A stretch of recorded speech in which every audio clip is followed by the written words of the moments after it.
Is Monese actually a bank? We're separating fact from fiction.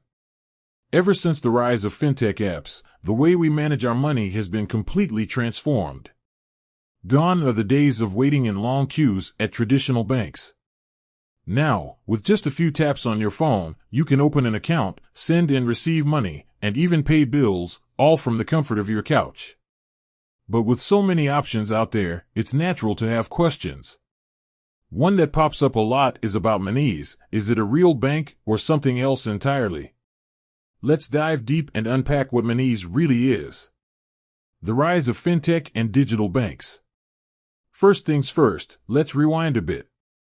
The traditional banking system has been around for centuries, offering a wide range of services like savings accounts, loans, and mortgages.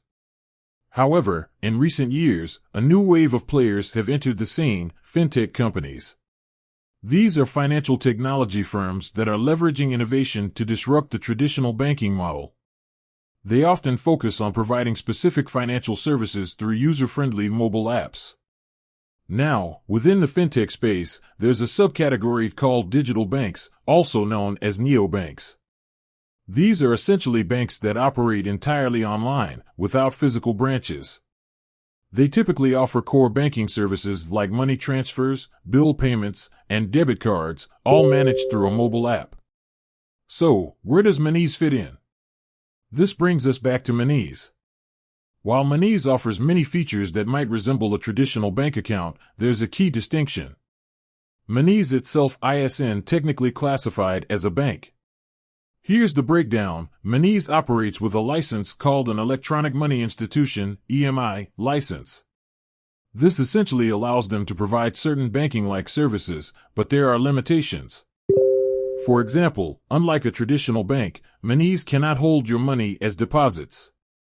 Instead, your funds are safeguarded in a separate account with a partner bank. This might seem like a minor detail, but it has some implications. Because Monese isn't a bank itself, some of the protections offered by traditional banking systems might not apply in the same way. What can you do with Monese? Despite not being a full-fledged bank, Monese offers a surprising range of features.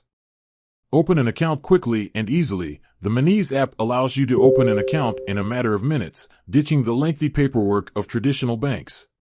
Send and receive money. Transfer money to friends and family both domestically and internationally with ease. Manage your budget. Keep track of your spending and set budgets to stay on top of your finances. Get a debit card. Monese offers a debit card that you can use for online and in-store purchases. Multiple currencies. Hold and manage money in multiple currencies, perfect for globetrotters. Monese versus traditional banks, weighing the pros and cons. So, the question remains, should you choose Monese over a traditional bank? Here's a quick breakdown of the pros and cons to help you decide. Monese pros. Faster and easier account opening. Mobile-friendly interface. Competitive fees. Multiple currency support. Monese cons. Not a full bank, limited protections. May have lower spending limits. Limited customer service options, mostly online. Traditional banks pros. Wider range of services, loans, mortgages, etc. Higher spending limits and account balances. Deposit protection schemes. More extensive customer service. Traditional banks cons. Slower account opening process. Potentially higher fees. Less mobile-friendly interface. The bottom line, Monese a great fintech option, but not a replacement for a bank account. Monese is a great example of a fintech company that's making financial services more accessible and convenient. It offers a streamlined experience for everyday banking tasks, perfect for those who are comfortable managing their money digitally. However, it's important to remember that Monese isn't a direct replacement for a traditional bank account. If you need access to a wider range of services like loans or mortgages, or require higher spending limits and deposit protection, then a traditional bank might be a better fit. Ultimately, the choice between Monese and a traditional bank depends on your individual needs and financial habits. Consider what features are most important to you and how you typically manage your money. Whether you choose Monese or a traditional bank,